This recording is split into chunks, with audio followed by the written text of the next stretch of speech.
Brandon? Rachel. Rachel? Jeremy. This is 21-year-old Brandon Reisner, standing alongside his two parents. For the last 6 hours, Brandon has been on the run from police after brutally killing his best friend. Keep going! You jumped the fence. Head back towards Collinwood. And as Brandon's parents learn their son is an alleged killer, all they can do is pray as they patiently wait for their son's fate. Fuck you killed a homie for, bro? Damn, cuz. See, nigga, that YNW, you see, bro, I don't even feel bad for YNW Melly, gang. Cause shit. Even if them niggas was trying to extort you, gang, I mean, like, he just one dumbass nigga. He just one dumbass nigga. Because, nigga wasn't making no money. I mean, you making all that money, you supposed to be changing your family life, but you want to crash out. So them niggas are trying to extort you or some shit. Nigga, get from around them niggas. Nigga. You making shit happen. Rachel, Jeremy, if y'all can have a seat out here. Would you like to talk in private?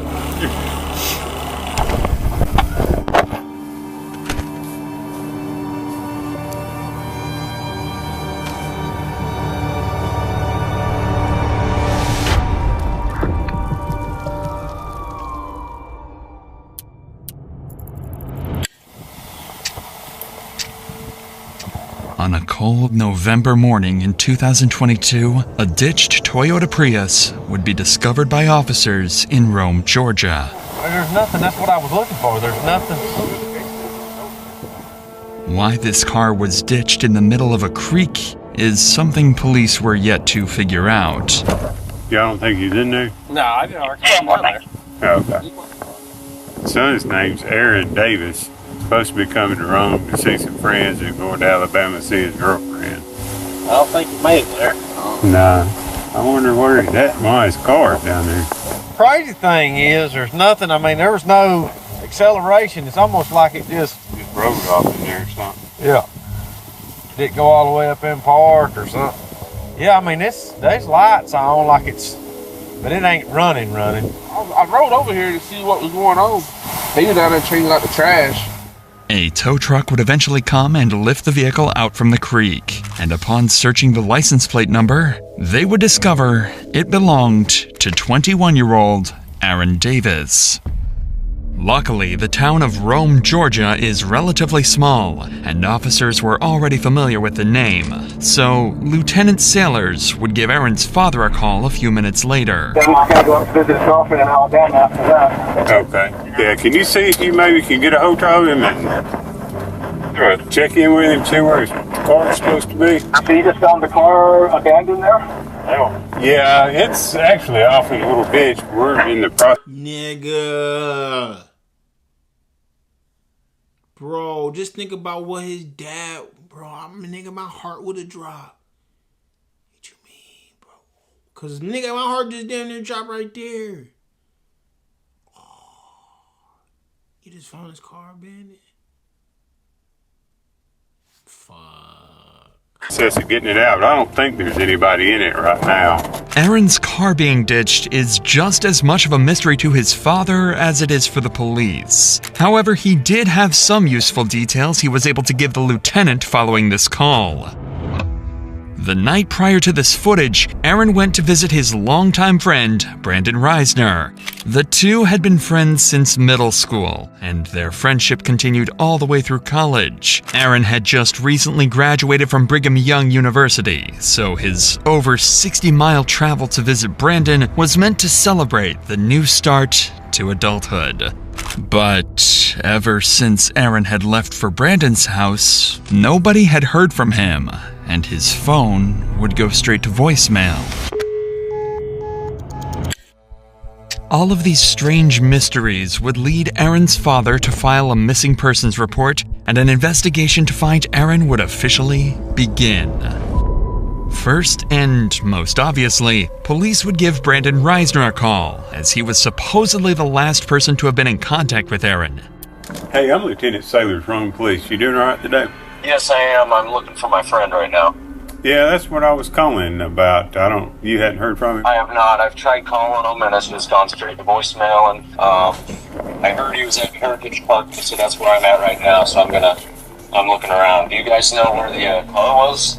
Yeah, it was in a ditch over there. When's the last time you saw Aaron?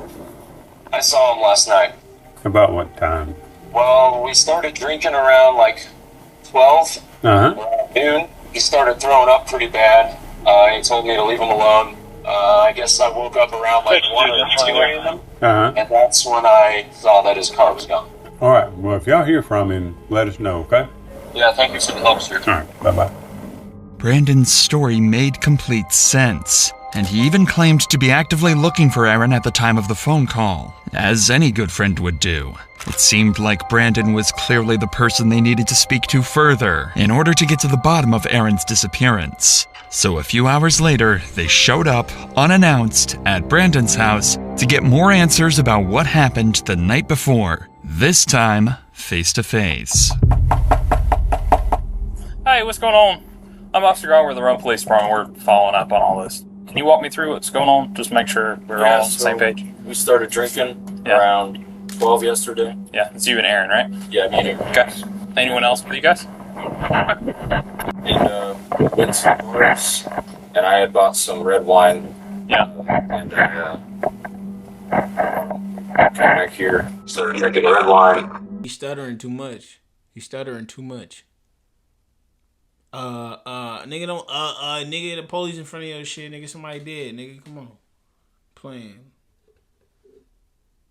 He doesn't drink too often, so yeah. He had gone upstairs and was just puking everywhere to the toilet. It was like standing up and puking for some reason. I went downstairs and he told me that he doesn't need any help. I went downstairs, dropped a bottle, cut my pinky, and I went to the urgent care this morning, took a shower, went to bed. Okay. And then woke up 1 to 2 a.m. and his car was gone. Despite Brandon's strange demeanor, Aaron's actions last night connect with the ditched car and lack of response for the last 12 hours. If Aaron was a light drinker and got heavily intoxicated, who knows what he could have done while completely by himself. So, how long have you and Aaron been friends? We met when I was in 5th grade. Okay. And then we became more like close friends, I'd say, like around freshman year. We're still trying to find him. I don't know. You know, he may just be staying at a hotel, sleeping off whatever happened last night. Yeah. It doesn't necessarily mean he's in danger or anything like that. Do you have any problem with us checking inside the house? No problem at all? No ferocious iguanas or anything? No. You never know, man. People have all kinds of pets. The officer would search the house and find some interesting discoveries. Several doors would be locked, specifically the door leading... World's dumbest criminal.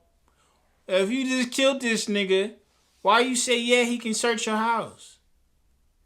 You don't do that. I don't care if I didn't care.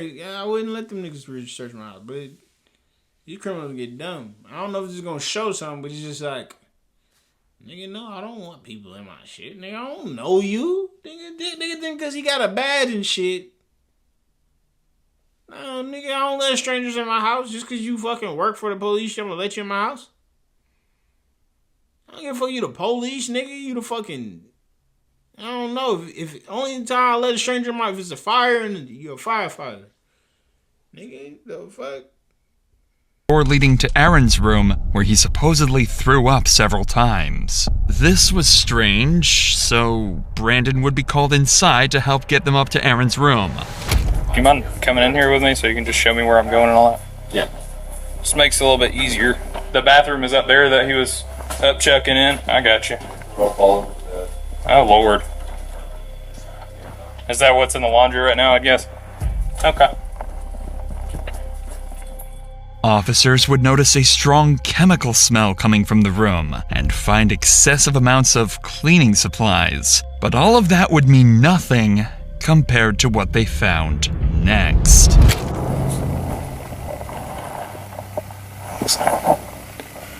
There's a significant amount of blood next to the bed, too.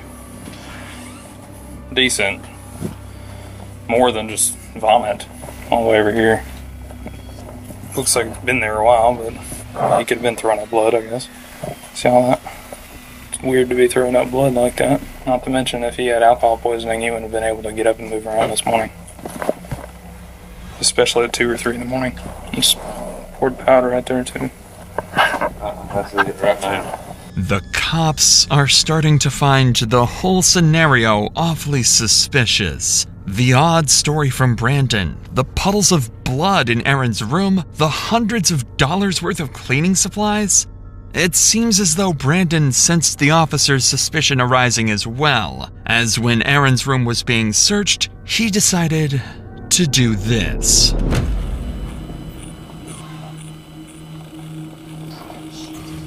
He's stupid. He's stupid.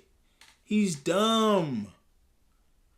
You could have had a little... I ain't out here trying to help niggas get away with crime, but I'm just like, bro, we gonna be examining this nigga crime and shit. No, I don't want y'all on my shit. Probably would have gave him probably another day, maybe another couple hours before they come back with a search warrant to go through his shit. He could have cleaned it up a little bit better. But I mean, he already fucked up. I mean, see, I don't know how, but yeah. Oh, my knees.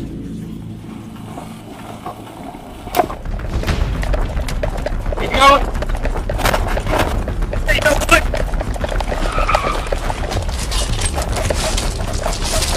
Now.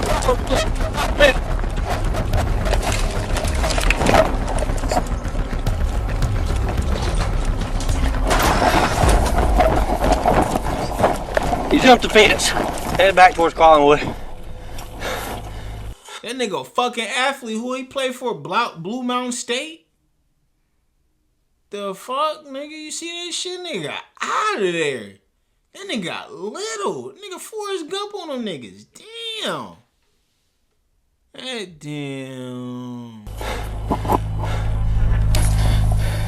Somewhere between LaPorte and Eastine, gotta be in these houses. Go up to the house, get in the backyard. Okay. Possible 1043 suspect. Get back on the ball. Run back towards 8. Give me more units. Unfortunately, officers lost sight of Brandon. He officially managed to escape the police, at least for now. Desperate for any leads that might aid in finding Brandon, police began going door to door around the neighborhood, questioning witnesses who might have caught a glimpse of where he had fled. During this effort, one officer encountered a neighbor who happened to be on a call with Brandon's father, Jeremy. Quickly, the officer took the phone to speak with him directly. Hey, sir, I'm Lieutenant Sailor from Police. Hi, I'm Jeremy Reisner, the homeowner, yes, and sir. my Brandon's father. Yeah, we're probably going to need to talk to Brandon. Do you know where he is? No, I thought he was still at home. Now, earlier we had told him maybe drive around the areas where they normally hang out and try to look for him, for Aaron. Okay, we'll keep trying to get hold of him. We're still about an hour away, working our way there. Even Jeremy was clueless regarding Brandon's whereabouts, and seemingly so was everyone else, as an entire hour would go by with Brandon nowhere to be found.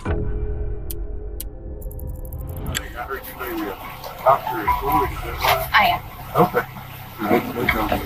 This is Mom. Okay. Sorry, I realize you might not be able to answer this question. Probably don't know the answer, but I'll try. Is there suspicion that Brandon was involved in what, hurting Aaron or something? There's suspicion that something happened in the home. Beyond getting drunk and throwing up? Well, we don't know. They're lifelong friends. We called back after the boy's mom called us. We called back and said, when did you last see Aaron? He says, I guess he left during the night. And that's all we knew. We went to look for him where the car was reported. Yes. The powers that be have our number? Yes, sir. Yeah. Mm-hmm. While trying his best to assist the police with the investigation, Jeremy would return to his house, where he discovered Brandon's phone. Up until that point, Jeremy had been doing everything he could to help the police track down his son. However, after finding the phone, his cooperation came to a sudden stop. He refused to hand the phone over, leaving police to wonder, had he seen something on it? Or was he hiding something far more unsettling? But before we get to that, Jeremy is not alone in facing a tragedy. Unfortunately, it can happen to any of us. Take Yvette Torres. She was walking home from work in Philadelphia when a truck struck her without warning. Morgan & Morgan fought for her in court and won her nearly $12 million.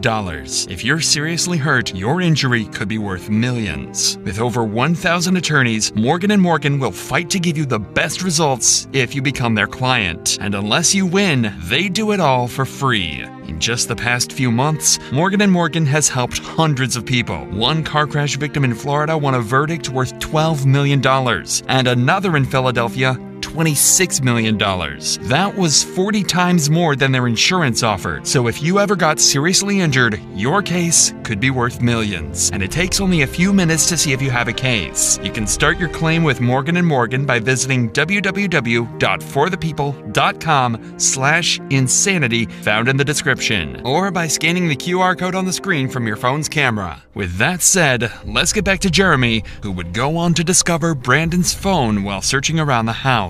This was a huge discovery for the investigation, as it could help trace where Brandon could have gone off to. But unfortunately, Jeremy was unwilling to give up the phone to cops until he could better understand the situation. After all, Brandon is his son, and he is innocent until proven guilty. So giving up the phone could be a tragic mistake. Again, hours go by with no further leads or clues as to where Brandon went. What Jeremy managed to find on Brandon's phone during this period will forever remain a mystery. However, when police spoke to him again, his demeanor would shift dramatically. What's the status? All right, so first of all, I understand you found his cell phone. That's right. You want to turn that over to us? Maybe. Okay. I do. My gut says yes, but at the same time, yeah. I mean, I don't know. We'll probably need to go through it and see at least maybe where he's been today. There is a significant amount of blood in that upstairs bedroom and on the carpet. But I wanted to be straight up with you. Not come home and find that. Okay. No, I appreciate that. Do you have a warrant that would include the phone? No, we'd have to get one at some point, so we couldn't go into it without that. So, some text back and forth. Maybe something helps, then I know. Helps him, But I can't promise you that because I don't. No, I know. Yeah, I don't know what all's in there. So, I want to. I was as a.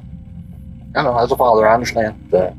All right. Well, yeah, I'm gonna keep walking. Nigga, that's fucked up. I mean, it's not fucked up, but it's like, damn, like, just think you a dad, you think you raising a good kid, and he just end up being like a loser like that. Killing somebody. Regardless of what. You know what I'm saying? That's where it sucks. It's like, what type of shit? You know what I'm saying? Like, you know, I'm just thinking of it. Like, it's like, nigga, I didn't raise you like that, my nigga. It's like, I don't know. I would be fucked up from that. I would be so fucked up because it's like, I don't know. It's like, you sitting there like, dude, I don't know. Like, you don't even know your son at that point. Like, who is this nigga? I've been living with a murderer this whole time? Yeah, goddamn. Yeah, goddamn. You get goosebumps. I'll be, motherfucker, like, this nigga one evil ass nigga. Shit. Damn, you motherfucker, like, you sitting there, you just like, I know this nigga didn't, like, nigga, that nigga evil. Like, whole time I've been asleep. Like, this nigga could have did something to me. I'm glad I'm here. Good, thank God I'm here. Because, shit, I've been living with a psychopath. Shit's wild. Something had changed. Whatever was on that phone had to be disturbing, and the officer seemed to have caught on to this as well. Because he doesn't know what's going on, but he seemed a little shocked that we're at his house. You know, he seemed respectful in the sense that he was okay with us being at his house and doing what we needed to do. I couldn't really get a feel for him. He may just be covering for his kid. He's gotta be. Him having the phone not being shattered tells me that his son handed it to him. So he found the phone, tells us that he found the phone, but doesn't want to give it to us without a search warrant. Text messages not there. Probably. He was telling Randy that there were texts there about him asking for if anyone had seen Aaron. I wonder if those texts were sent since we've been here, though. These officers were spot on with their theory. On the phone, Brandon would leave an array of horrifying notes, such as, his scream became a gargle as he swallowed his tongue. I like dark places where my mind melts. It feels so good and I feel so cool. My brain's a waterfall running out of my nose like drool. I can turn myself on in the blink of an eye. They notified me as the smartest man alive. Additionally, he would leave a to-do list following the murder of Aaron. 1. Schedule last 3 songs. This was in reference to his YouTube channel where he would post his music. 2. Vacuum. 3. Laundry. 4. Shower in my shower. 5. Take bath. Tomorrow.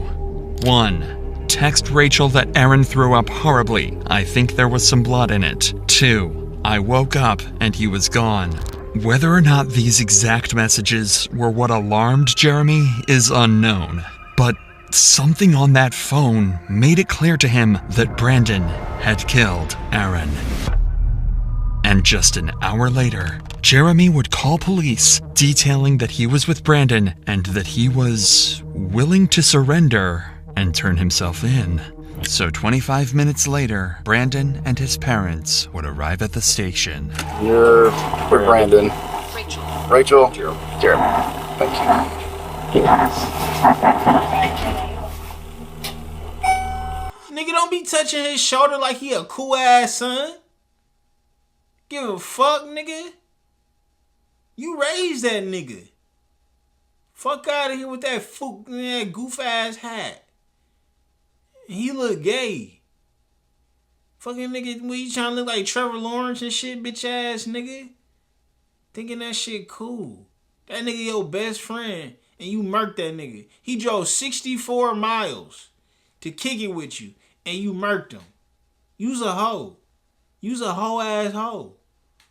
Thinking that shit cute, nigga. He over there post my last 3. You a weird ass, nigga. You gonna make a poem out of it, nigga? Who you think you, Edgar Poe Allen or something, nigga? You not cool. Man, these white niggas, man, I ain't gonna lie, bro. If my son did some shit, that ain't my son. See, nigga, cause I know one thing I'm not gonna do. I'm not gonna raise no nigga like that. Whatever a nigga do, and I'll stand on it, bro. These niggas be getting that shit from the home. I'll beat the fuck out my son before he even think about hurting people. The fuck, nigga? He gonna treat me like bro, I'm not gonna play. Cause nigga, that's my response. I'm gonna put my life on the line for that shit. You see, because these niggas is making kids, I don't know what they doing. But, nigga, my kid gonna have so much, he gonna have like, but this is it, like, how I was raised in the church. To be respectful, ass whoopings. Nigga, you know how I'm like, bro, I would never, like, bro, what? You know, he probably got his son in a hole. They probably believe in that fucking, what's that shit where you don't believe in nothing and shit. That's your problem. You need to give them a belief system. I know damn well I'm not going, I thank God my grandpa took me to church because you read that Bible and shit. That Bible and stuff, you ain't gonna hurt nobody. What? My grandpa used to whoop me for even looking, I used to go to sleep in church. These kids need their ass whooped. These white folks think it's, okay, I ain't trying to get racial. I'm talking about these dudes right here. Because it just, look at that. Instead of no, that nigga don't need no friend. It's over with. When you do some shit like this, it's over. You need to feel all that. You need to feel nobody's on your side because you fucked up. Somebody life, you just played God right there. And you just took somebody's life. And what you trying to do, I'm going to comfort him. I'm not comforting no nigga who just took somebody's life. It's different if he did something, he got charged with a gun charge. He stole something. Burglar. Rob. Okay, that's something we can come back from. You can give people back possessions. But when you take a life and then you make a poem about it, I'm not patting your back. I'm not patting your back. You don't got no friend no more. I don't want to be your friend. That's why if you my son, you ain't my son no more. I don't give a fuck. I don't go. You ain't my son no more. I don't raise that. No, we don't share the same blood. You're disgusting. You disgust me. You're not my son. I don't fuck with you no more. The fuck you fucking up? You fucking up our last name, nigga. You think what? You fuck up our last name. Our shit is over with. You just fucked up our whole life. Nothing's ever going to be the same. Everybody gonna look at me as a terrible dad. You the psychopath kid. We'll never be shit. I can't have no business no more. Who the fuck gonna be business partners with a nigga who can't even control his kid from killing people?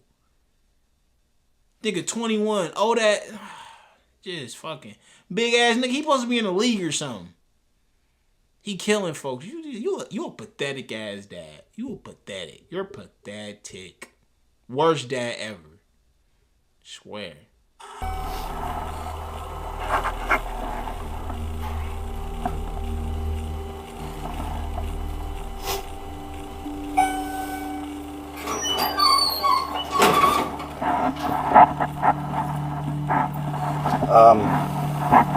Rachel, Jeremy, if y'all can have a seat out here, I'm gonna take him back there and we'll talk, man. Would you like to talk in private? You need to send somebody out to find the body. Okay. I'll be right back out with you, okay?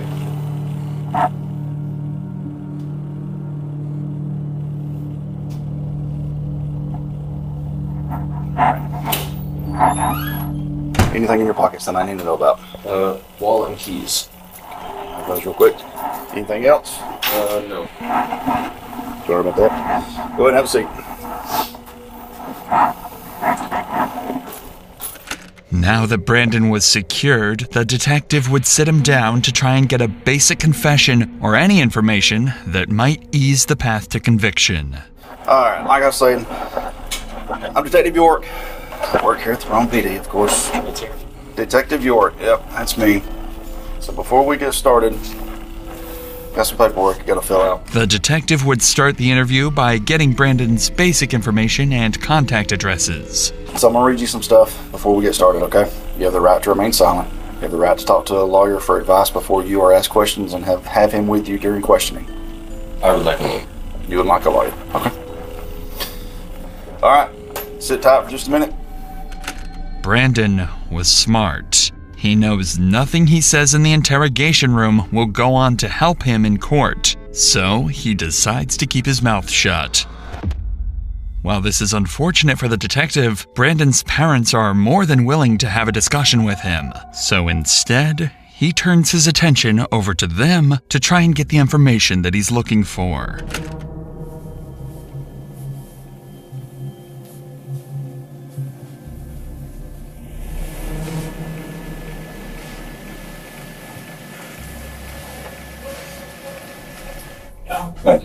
Thank you.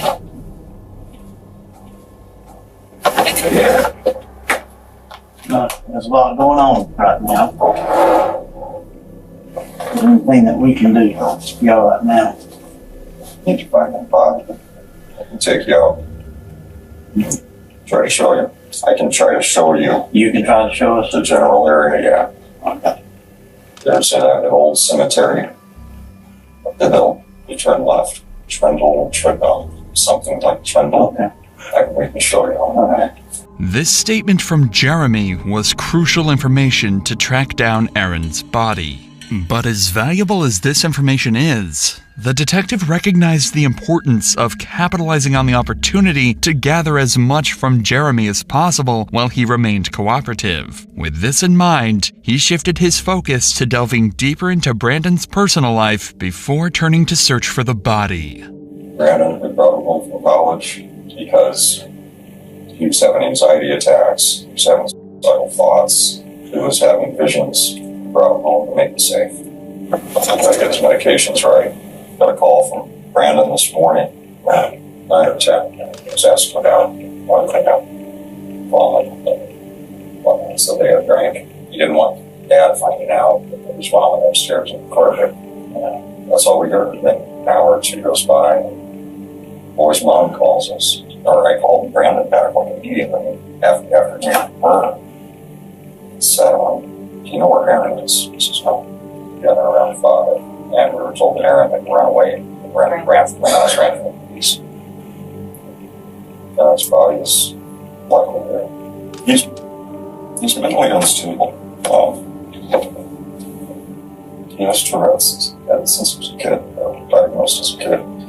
And with that comes OCD, and people say they have OCD all the time, they don't understand. And so, bro, niggas think cause you diagnosed with shit, mean you can be fucking crazy. Stop with that shit. Stop with that shit. He knew what he was doing, bro. When you making poems about anything, that's it. Nigga, you not Dr. Seuss, nigga. Fuck what you talking about? Weak ass poem talking about killing people. See, bro, it continues to piss me off, bro. It's just the lack of accountability we give to these motherfuckers. See, we need to start, exactly, bro. You know why he did that shit? Because we think that shit cool. We need to get that El Salvador treatment on these niggas. Some kid just lost his life, bro. That shit, that's it's just, I'd be like, if it was mine, lock that nigga up. And don't ever, you's disgusting, bro. You're nasty. Like, you're sick. Like, murders and all that stuff, they're all on the same level as somebody who done touched or did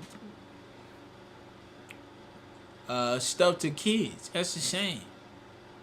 So I'll look at you just as the same. Just as the same, bro. You taking life. And this shit done got deep, but that shit bothered me, bro. It's not this is if it's for like a deeper documentary and like this on some crazy shit. Because like it's just shit that pissed me off. Talking about some Tourette's, OCD, mentally unstable. Nigga, fuck your mental. You know he's wrong. He know it's wrong. Saying that crazy ass shit. That nigga shouldn't see it light of day. That nigga's a danger. This raises the possibility that his actions may have been influenced by mental instability. However, it's important to consider the context. Jeremy's statements could be an attempt to have Brandon plead insanity in court. Therefore, it's essential to approach these claims with a grain of salt, as they may not fully reflect the reality of the situation. Regardless, police now had an approximate location of where Aaron's body should be, so all hands went on deck to search the cemetery Jeremy had described. Aaron was found buried in the cemetery, behind a secluded area in the back of the property. Even worse was that his body was wrapped inside the very sheets he slept on in Brandon's house. The speculation had come to an end. Brandon Reisner was a cold-blooded murderer. Right after this discovery, Brandon was placed under arrest for the murder of Aaron Davis and transported to the local prison. But the cops found his behavior very unconventional.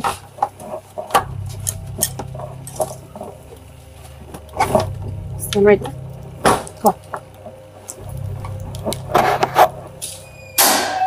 Go up to the counter, right? Let them follow their instructions. This is his property. You got ID in here if you want to. For me? No, we're talking to him. Oh. You got your ID in there. Oh, yeah. Officers stated that Brandon remained eerily calm while being transported and seemed completely unfazed by the entire situation.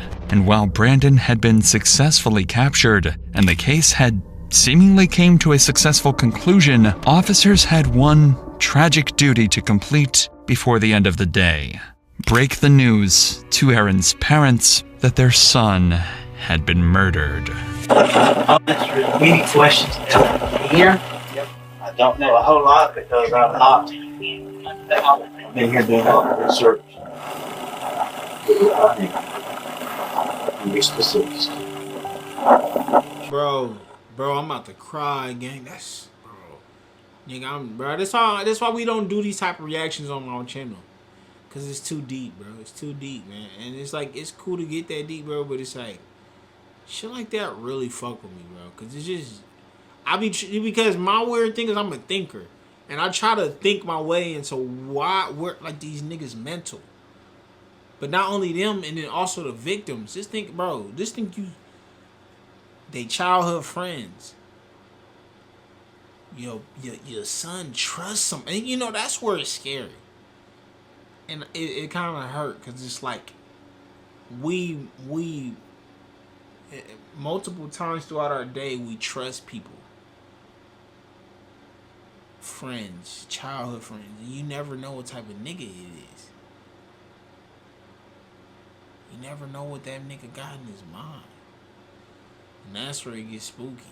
Cause it's like, these niggas crazy. You could whole time be next to a nigga. You know, I ain't trying to scare you, my nigga. Don't watch this. But it's just like, you trust a nigga and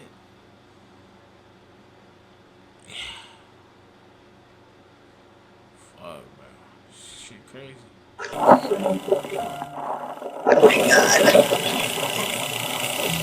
Why would he do that?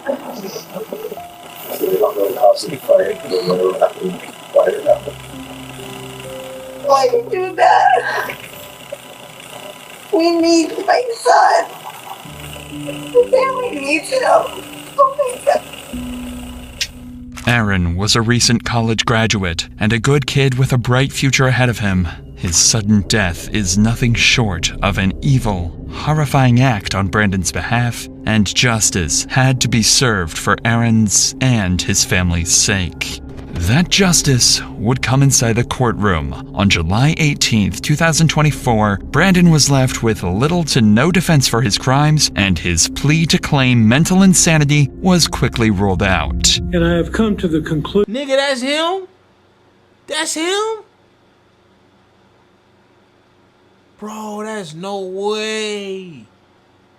That's not the dude that did that. Nigga, they don't even look the same.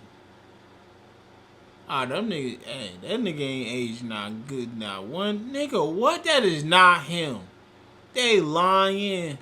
Conclusion that justice requires that Mr. Reisner be sentenced on count 1 to imprisonment for life without parole. And that's what I'm going to do. He was sentenced to life in prison without the possibility of parole after pleading guilty to the murder and mutilation of Aaron Davis. Yeah, bro, it's probably the last time I'm watching those. It's probably the last time. Because, you know, now I need about 4 Glocks. Because, man, these niggas out here, bro, they different, man. I want y'all to be safe out here, bro. Shit that, you know, but dude. You know, shit. I don't know. That was spooky. You know, because what made that nigga want to do that? You know? Damn. Your homies. That's where it fuck up. It's like, you know, it's one thing you know, you walking down the street, dark night, you know, walking home or something crazy. But it's a fucking another thing to deal with some shit like that, bro. That right there, man. I'm not gonna lie. It's damn. Yeah, I ain't gonna lie. It's hard to trust folks when you see little stories like that. You know. Yeah, damn. About that time though. Don't forget to like, comment, subscribe. Then that's where you going. I don't really know, but I know that I'm going. Loaded up, young nigga, let it get loaded up, pour some drink, yeah, I pour. In it tonight, in the streets, I'm